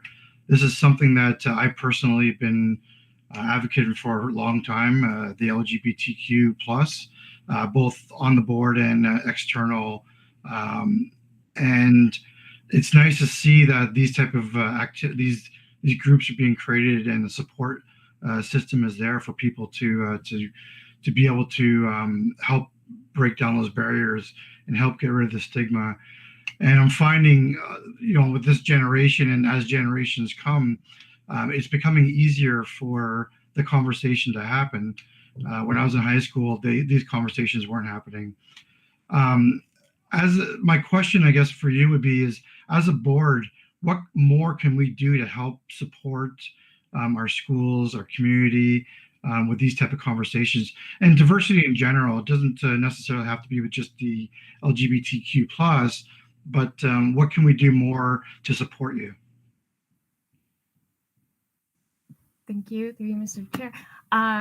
I think that one of the most important things for students in our school is to have that outward support. Because this is a Catholic school board and there is a lot of stigma around the separation of, religion and LGBT students due to a lot of, conflict between those two things. I think that a lot of students enter the school board with that fear of rejection from their peers and from their staff. And I think that, like I said in my presentation, having those safe spaces and having those reminders that this is a safe space is very, very important for students. And I think that one of the most important things that has helped me, especially personally, go through schooling is to know that I'm loved and respected by my teachers and that I'm supported and protected. And I think that's one of the most important things, especially in an environment for growth for youth, that, there's a reminder that, like even just like a pride flag within the classroom, or having teachers, like I said, kind of go through their attendance and ask about students' pronouns, and having that like school conduct of spreading that awareness, but also respecting everybody within the classroom. So like little things like a teacher who would say boys and girls is something that, might be a little bit small, but like if I don't identify as a boy or girl, then where do I fit in this classroom? And those kind of safe spaces and that awareness that maybe our teachers and students might have about the students within our school, like the LGBT students, just, bringing in little things of awareness are very, very important, I think. So having that like pride flag, or having that, little tidbit of like, what are your pronouns, or just like whether you'd like to get married one day to either a husband or a wife, just kind of talking about if you'd like to just have that conversation flow a little bit more towards anybody within the class, and having that inclusivity is very, very important, I think. Thanks, Reverend. I do honestly believe love is love. So thank you for putting this presentation together. Trustee Armstrong. Through you, Mr. Chair. I just have to say that your presentation skills are top notch, a really great presentation. Just a short question. Just wondering, do you have prayer time in your program? Thank you, Mr. Chair. Yes, I think that we do kind of have that time, because it's kind of funny. Our youth group has similar students to our Rainbow Alliance students, so we do kind of converge those, because our leader is actually our chaplain. So we do have a little bit more religious influence within our group. And I think that's actually very, very important, because there is a lot of stigma and it creates a conflict, but putting those two together. So yes, we do a lot of more religious things tied in to our activities. Yes. That's great to hear. Thank you. Trustee Whitted. Thank you, Mr. Chair, and River, thank you for being here and making such an excellent presentation. I do want to echo what Trustee Warren has said. Spencer and I have long advocated around this board table for greater inclusion and support for the LGBT plus community. And our board has really led the way, I think, among boards in the province. And really appreciate the work that you and many of your fellow classmates have done. I've actually a question for Superintendent Keeley, just around the Rainbow Alliance and the support and exposure it's getting through our Student Senate. Wondering if someone might be able to shed some light on that. Through you, Mr. Chair. It's a good question, Trustee Whittet. Every school that I'm aware of has a GSA. They all look a little differently, and it's part of it's based on what the students need at the school, as well as support for their advisors. Some of them work more closely with their student councils, and then would be brought forward at a board level with the student the board councils. However, each school does look a little differently. I think that's important because, again, the diversity among students and the things they're trying to achieve at each school with the culture is important to hear those voices. So it does get passed up through that, and it does get shared. But again, there's always more work to do, and we're always looking for ways we can support our students. Trustee Coburn.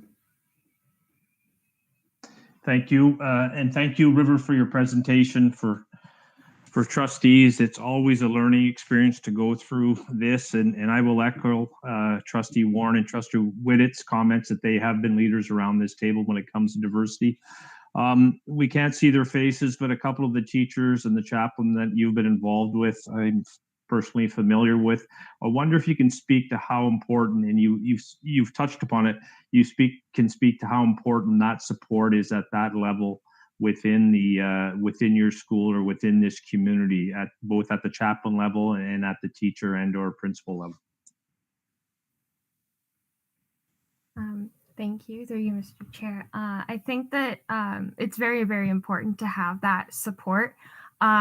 Because, just even for me personally, but I know for a couple of my peers as well, sometimes students, especially in the LGBT community who have traditional families or religious families, tend to be a little bit more stuck behind that sense of misinformation, I guess you could say, where, they're very afraid of, rejection from, their loved ones, and having that support from, staff members at school, and knowing that when they enter a school environment, they don't have to be afraid to kind of talk about who they are and share who they are as a person, but also just to go to an adult for an advice, or to talk about, their day and be like, hey, I have a new friend. Like, having that relationship with a staff member and being able to connect with somebody without that fear is very, very, very important. And I think that having that ability to have someone to go to in general is very important, and not even just important, but very crucial to a person's growth, especially in this kind of period of somebody's lifetime where they're trying to figure out who they are, and having that safe space to figure that out, but also to ask questions, I think is very, very important. So yeah, to answer your question, I think it is not even just important, but like very, very necessary to have support at that level, to make sure that students have somebody they can go to in times that they feel like they have nobody. So I hope that answers your question. It does. Thank you. And thanks to the teachers and the support that you have within your community. Trustee Warren, I'm just going to ask if anybody else, before we start a second round, any other questions, comments? Trustee Curry. Thank you, Mr. Chair. Through you, thank you, River, very much for the presentation. It was very informative and well done. This is a question for Dr. Rogers, if he's available. I was wondering, with regard, or perhaps you too, River, with regard to succession, like the program's doing very well right now. Do you try to build in succession planning in a way that so the group will carry on as the older students move on to other things in as they graduate. How does the how is the group, the Rainbow Alliance, continue year after year? Do you make a concerted effort to try to make sure there's some younger students in there so that they can carry on the great work that's being done? Yeah, thank you. Through you, Mr. Chair. Thank you, Trustee Curry. Yes, as River pointed out in her introduction, our student body, the members of our Rainbow Alliance, cover from grades 9 through 12. And obviously, because this is a student-led initiative, a lot of it does, as you mentioned, a lot of it does depend on sort of student initiative and the energy that they bring to it. But the positive thing is that there is because it is all grades, we usually do see a carryover from year to year as the grade 9s go into grade 10 and grade 10 into 11, and then the following year more and more keep coming in. So yeah, as far as I know, there will always be continuation as well. Thank you. Trustee Simpson. River, I also want to compliment you on a wonderful presentation. This question is for Superintendent Keeley. River has provided us with a lot of valuable feedback about best practices that make her group of their group of students feel more comfortable and more welcomed in the school setting. My question is there some kind of mechanism in place that River's group can provide this kind of valuable feedback to staff members so that they can incorporate some of these best practices in some of the things they do, for instance, like taking attendance? Through you, Mr. Chair. Thank you, Trustee. Yes, that's a great suggestion. We do have many PD offerings that we have with including diversity amongst all. Some touch on these types of pronouns that we've done in the past. However, it's definitely something we can continue going forward. I know it is done through some of our NTIP training as new teachers enter, as well as some other PD. Some of it is optional for our staff. We're open to all of our staff, but absolutely great suggestions. It's always great to hear from our students, and they're filled with great ideas, and we'll take that back. Thanks so much. Any other questions? Trustee Warren. Thanks, through Mr. Chair.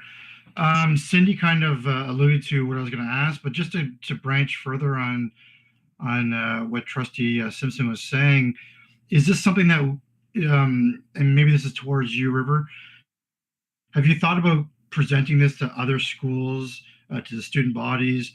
Your presentation is excellent. Your presentation skills are incredible. This might be, maybe it's an opportunity to go around, do a little traveling roadshow to each of the schools to kind of present this and to see if you can get this to ignite in all the schools, because there might be schools that are not as actively involved in this kind of thing or are afraid or shy to do it. And you may be able to help ignite some of that excitement.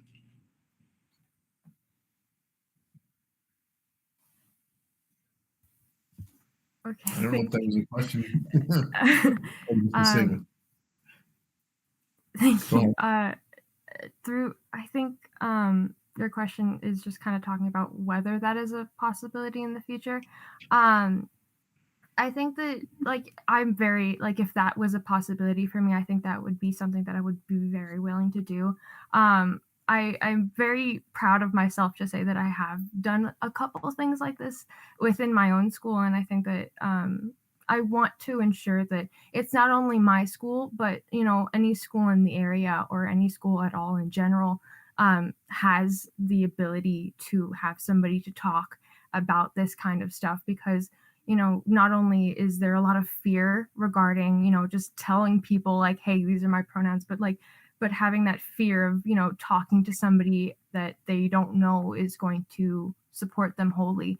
And I think that, there is a lot of stigma that kind of stops students from doing that. And I think that if that was a possibility, that would be very amazing.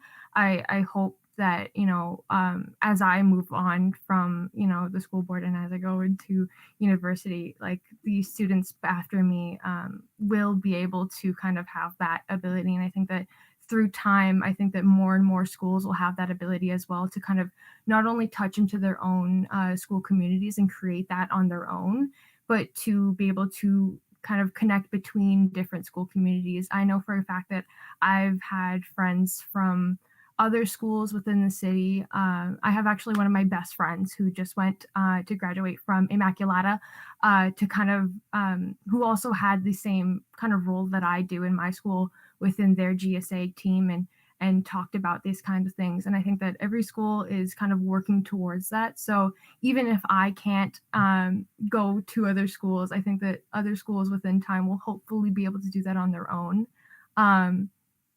Although if it was a possibility, I would totally, like, I'd be so excited to do something like that as it is today. Like, I was so excited the second I got the opportunity to do something like this. So I think that other students who maybe are a little bit less afraid would be willing. So I hope that answers your question. It does. Thank you. Trustee Lawrence, then Trustee Moore. Microphone, please. That would help, wouldn't it? Through you, Mr. Chair, thank you. This is for Superintendent Keeley, but before that, Sarah, thank you very much. That was really excellent. These groups started way back in the 90s, and I'm just, as I listen to the questions, I'm wondering, don't all our high schools, Superintendent Keeley, have such groups now? Or I realize some might be much more developed than others, but do all our high schools have groups? Yes, yes. Some are more active than others. You are correct. Through you, Mr. Chair, sorry. All of our high schools do have different versions of that. And again, some are more active, and they are the students. It's a student-led initiative, and the staff support the students in that. And there are then other opportunities that are provided based on what the students are asking for and need support in. So, and we try and support that also through the Leading and Learning Department. Thank you. Trustee Moore. Thank you. Through you, Mr. Chair. River, it was a wonderful presentation, and listening to your presentation and all the questions gave me time to think. So my question to you has to do with mental health awareness. And this has been a very strange year. And I know you've been trying to keep in connections and contacts, but also depression is a huge issue, and suicide prevention. And how have you worked with that this year? It's been especially important. Thank you, and through you.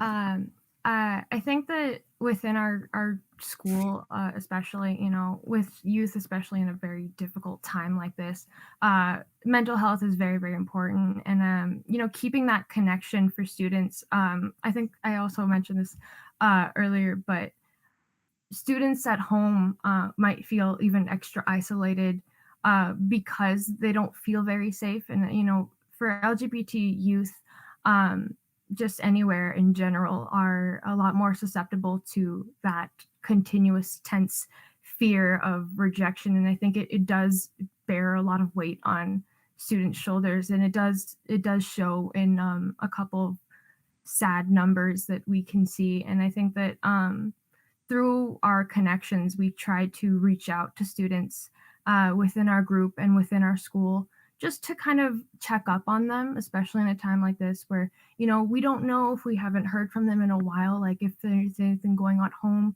that they feel like they're willing to share and they want to talk about, or maybe just have somebody to talk to as a peer to relate to, and maybe have that connection with friends, but also, like I said earlier, having that connection with a staff member to ask for advice and be like, hey, my parents are like this, and I'm not quite sure how to approach this situation. And I think that kind of correlates to mental health, because, having that safe space is very, very important for growth and just that mental stability. So, being in, isolation and being in quarantine and stuck at home a lot, if your home doesn't feel very safe to you, of course, it would be very terrifying just being in that space all the time now. So, reaching out to students within our school, and just kind of talking to each other and making sure that, we have that ability for support for staff and peers, and that connection I think is very important, just to be like, hey, are you doing okay? Is there anything I can do to help you? It's something that we really hope that we're doing properly. I hope that I think we're doing everything that we can at that moment to kind of make sure that we're checking up on them. We're making sure that, they're safe and they feel safe as much as they can be in a situation like this, especially when they're deeply isolated from others. Like, I know for me, it's kind of difficult because it's not like I have any siblings. I am an only child. So, there's nobody that I can really talk to aside from my parents in my own home. So establishing a connection with somebody that I feel like I can trust and I can go to, and having that relation with my peers is something that has helped me a lot in my mental health during this period. And I hope that I've been able to do that as well, and, help others within our group, but also within our school community, and, keeping that stability within our students in mental health. And I hope that answers your question. It does, River, because you're not just a social justice issue. Your well-being and lifeline to a lot of people. I just want to bring that forward. Thank you so much. Trustee Whittaker. Thank you, Chair. Just one more comment and question. I'm glad to see the roster of staff that are involved in support of Rainbow Alliances in our schools, especially seeing chaplaincy leaders listed on that group. I think it's critically important to improving the equity and inclusion on the issue. I just do have a question for Superintendent Keeley, just around some of the training, professional development, sensitivity training that's done and provided to our staff so that they can better support students. Just give us a bit of a glimpse of what goes on every year to help support our staff, and what is new and evolving in support of our students. Through you, Mr. Chair. Thank you, Trustee Whitted. Being new, I can tell you for this year's experience, a lot of it we do try and do most of it during the onboarding of new staff to make sure they're new and that they understand our Catholic values, as well as our diversity and the importance of inclusion and respect for students, and welcoming them to ensure the success for them, as well as success for staff members. So there is some training that goes on through that new teacher induction program that's led through the Leading and Learning Department. In addition, there is always optional professional development opportunities that staff can take advantage of throughout the year. I know some has been offered through OECTA, and some has also been offered through our board that's been put on. This year's been a little bit different because of the pandemic and the situations that we've been in. However, there are plans, again, going forward for this semester, being led by the Leading and Learning and Religious Family Life Department to support LGBTQ2+ students. Those haven't quite been finalized yet. It will be coming out as an optional opportunity for them. We do also share through newsletters things that are going on, and of course educational resources for them. We do listen to our students, and we do try and plan a diversity day in the past that recognizes all different students and celebrates them in our system. And that's also where we collect some of the student voice that then feeds our input for what we need to produce and where we need to improve in the future. So it is ongoing.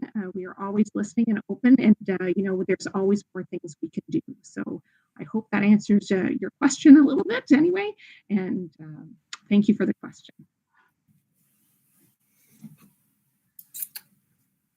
Well, thank you very much, River, for your presentation. And at this point in the meeting, we'd have you commit to the friendship circle, and I would give you a gift. But obviously that can't happen. So down in the far corner there, I see your principal, Carrie Bowie, is here. That it'll be arranged that she will receive a gift card for you for our thanks. So it's moved by Trustee Warren, second by Trustee Whitted, that the memorandum from the Superintendent of Leading and Learning dated February 17th, 2021, entitled St. Patrick's School Supporting Diversity be received. All in favor? Opposed? Carried. Thank you. Item L4, memo from the Superintendent of Finance Administration, Phase 2, Federal Safe Return to Class Funding. Superintendent Shimmons, welcome. Thank you, Mr. Chair. The memorandum in front of you for the Federal Safe Return to Class Funding provides some further details on the federal funding that was announced last August 2020, and it was flowed out in 2 phases, both phases totaling $381 million to the province. So that federal funding, then some of it flows through to the school boards. In the first phase last fall, our board received $4.8 million. And just February 1st, the second phase was announced in 10 categories. And to date, we've received notification, a total of $4.225 million in 4 of the categories. So that would be optimizing air quality and ventilation, health and safety, some for student transportation, as well as additional technology devices. So we received that communication on February 1st, and within, I believe it was 6 days, the facilities and the LT departments had both enacted the procurement on that allocation of funding, because the intent is to get this into the schools as quickly as possible. So I can tell you that orders have been placed for the purchase of 250 HEPA filter units, and those are expected to begin being received next week, with all of them being received within the next 5 weeks. So those are a plug and play type of filter unit, so that they will be distributed and begin being used in the schools right away. That's in addition to the 316 HEPA filters that we already had in place. And the schools have already been advised, the ones that will be receiving those are already aware whether they're getting them as part of the allocation, and we'll go to kinder rooms that and older schools where there is not as much access to the ventilation. With respect to the $1.7 million in additional technology devices, again, the order went out within 6 days, and that would provide for the purchase of 3,850 additional devices. Those devices are expected to be received. They do need to do some processing centrally before they're shipped out to the schools. So they're expected to be received and into the schools by April. But I can advise you that in December, there was an additional procurement for devices in totaling approximately 2,500 devices. So those are being delivered to the schools this week. So that money came from board funds. It's going out to the schools this week, with another 3,800 going out in April. Looking at the health and safety, there are a number of items that the board has been proactive on. MCGS continues to supply our PPE and cleaning type supplies. However, there's certain things that are not on the MGCS list, as well as sometimes it's timing. So the board goes ahead and procures, for example, cloth masks, or sometimes when goggles were in need, where the province wasn't able to get it quickly enough, we went ahead and procured that. So that's funding to help provide for that. As well, Health and Safety Department is working with the Facilities Department and the schools to monitor the other types of PPE and critical equipment that's still required. They do have a draft list put together. So, for example, during COVID, there's less ability to share certain types of equipment, be it staff or be it students. So welding aprons, perhaps, some of the safety gear for the EAs.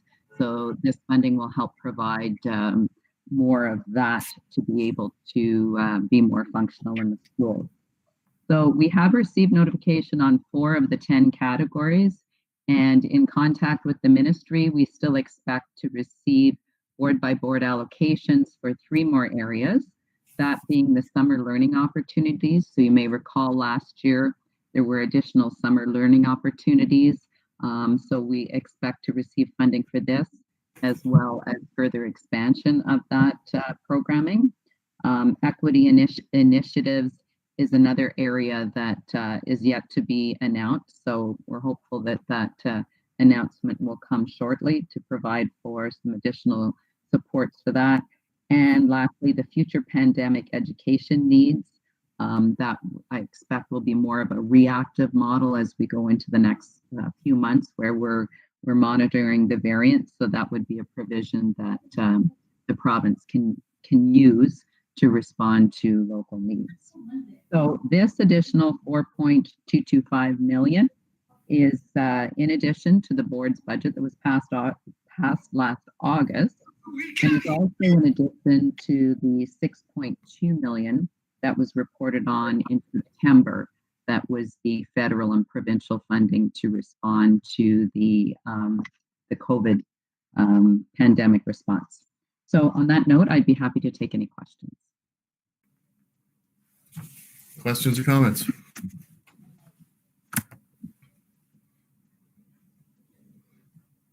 No questions? A mover. Trustee Coburn, seconded by Trustee Curry. That the memorandum from the Superintendent of Finance and Administration dated February 17, 2021, entitled Phase 2 Federal Safe Return to Class Funding Update be received, and that the additional funding announced by the Ministry of Education for Phase 2 Federal Safe Return to Class Fund and related expenditures as outlined above be approved. All in favor? Opposed? Carried.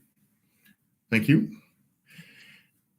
Item L5, memo from the Director of Education, read board meetings of March 23rd and April 13th, 2021. Thank you, Mr. Chair. Thank you, Mr. Chair.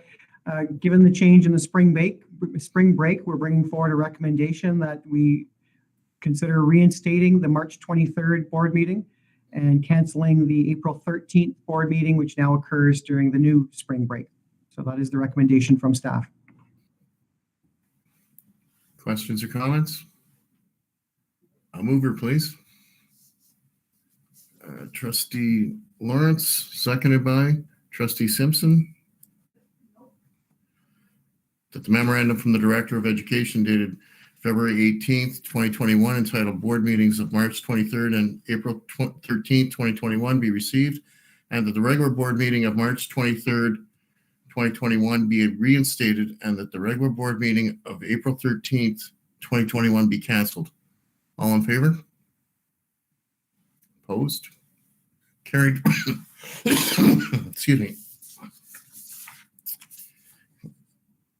New business, I see none.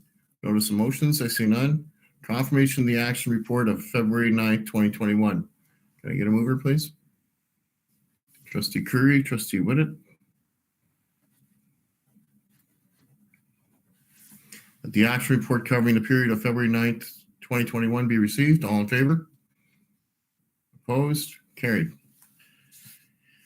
Inquiries, administrative announcements? None. A motion to adjourn. Trustee McEwen and Trustee Warren.